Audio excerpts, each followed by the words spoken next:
Hello friends, welcome. Let's solve example on discontinuous function for half range sine and cosine series.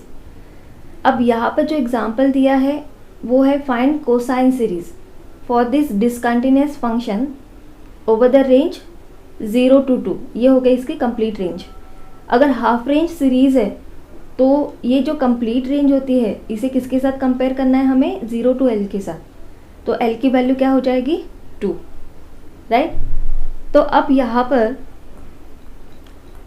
यहाँ हम series लिखेंगे. We know half range cosine series is f of x is equal to a0 by 2 plus summation n is equal to 1 to infinity an cos n pi x upon l, right.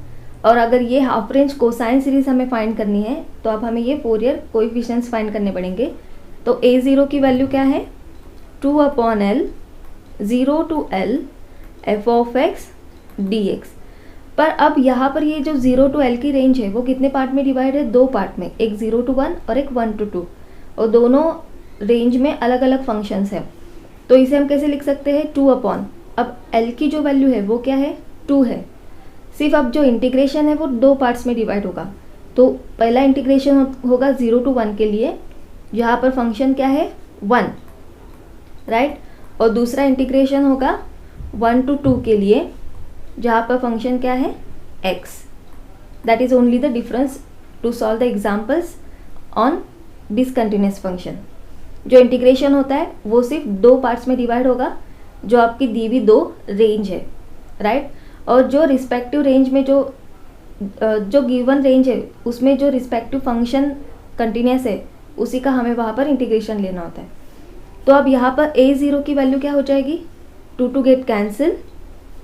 सो 1 का integration क्या होगा, x, constant term का integration x, 0 to 1 plus x का integration x square upon 2 1 to 2, right. That is equal to, अब यहाँ पर अगर upper limit और लोअर लिमिट पुट करेंगे तो 1 माइनस ये क्या हो जाएगा 0 प्लस, और यहाँ पर अगर पुट करेंगे तो 2 का स्क्वायर यानी कि 4/2 माइनस 1 का स्क्वायर 1/2. तो ये हो जाएगा 1 plus 4/2 minus 1/2, what is it, 3/2, और ये हो जाएगा 5/2. यानी कि a0 की वैल्यू यहाँ पर क्या हो गई, 5/2. आई होप कि आप लोगों को ये एग्जाम्पल समझ में आया. अब हमें क्या फाइंड करना है, an. तो an के लिए हम फॉर्मूला का यूज़ करते हैं. an is equal to 2/l 0 to l f of x cos n pi x upon l dx. सो अब यहाँ पर वैल्यूज पुट करेंगे. 2/2, पहला इंटीग्रेशन 0 से 1 तक, तो f of x की वैल्यू होती है 1, cos n pi x capital L की वैल्यू 2 है dx, प्लस दूसरा इंटीग्रेशन 1 to 2, फंक्शन की वैल्यू है x, cos n pi x upon 2 dx. अब ये इंटीग्रेशन हमें सॉल्व करना है. तो यहाँ पर 2 कैंसिल हो जाएगा. cos का इंटीग्रेशन क्या होता है, sine n pi x upon 2 divided by n pi upon 2. पहली लिमिट हो गई 0 to 1 प्लस, अब दूसरा इंटीग्रेशन सॉल्व करेंगे तो ये हो जाएगा x sine n pi x upon 2 divided by n pi upon 2 minus x का डेरिवेटिव 1 इनटू साइन का integration minus cos n pi x upon 2 divided by n square pi square upon 2, limit from 1 to 2, right. अब यहाँ पर solve करते हैं. अब अगर यहाँ पर हम x की वैल्यू 1 पुट कर दे तो यहाँ पर n pi/2 हो जाएगा. और अब यहाँ पर हम ये फंक्शन साइन के लिए 0 होगा आफ्टर पुटिंग द लिमिट्स ऐसा नहीं बोल सकते, क्योंकि इसके डिनोमिनेटर में कौन है, 2 है. अगर n की वैल्यू 1 हो जाती है, यहाँ पर आप देखिए हम डायरेक्टली इसे 0 नहीं पुट करेंगे, इसे सॉल्व करते हैं. साइन अपर लिमिट के लिए x की वैल्यू 1 पुट कर दी तो ये हो जाएगा n pi upon 2 upon n pi upon 2 minus lower limit 0 है तो साइन 0 तो 0 होता है, लिखने की ज़रूरत नहीं है, डायरेक्ट 0 लिखेंगे, प्लस सिमिलरली इसे सॉल्व करते हैं। अपर लिमिट को अगर पुट करते हैं तो 2 इंटू साइन, यहाँ पर 2 कैंसिल हो जाएगा, साइन n पाई की वैल्यू 0 होती है तो इसे हम 0 लिखेंगे डायरेक्टली, और ये माइनस माइनस है प्लस, यहाँ पर अपर लिमिट पुट करते हैं तो 2 कैंसिल हो जाएगा, यानी कि यहाँ पर क्या बचा cos n pi upon n square pi square upon 2 minus, अब लोअर लिमिट पुट करते हैं, x की वैल्यू 1 पुट करनी है तो 1 into sine n pi by 2, sine n pi upon 2 upon n pi upon 2 minus, ये माइनस माइनस प्लस है, right, lower limit put कर रहे हैं तो ये प्लस का माइनस हो जाएगा।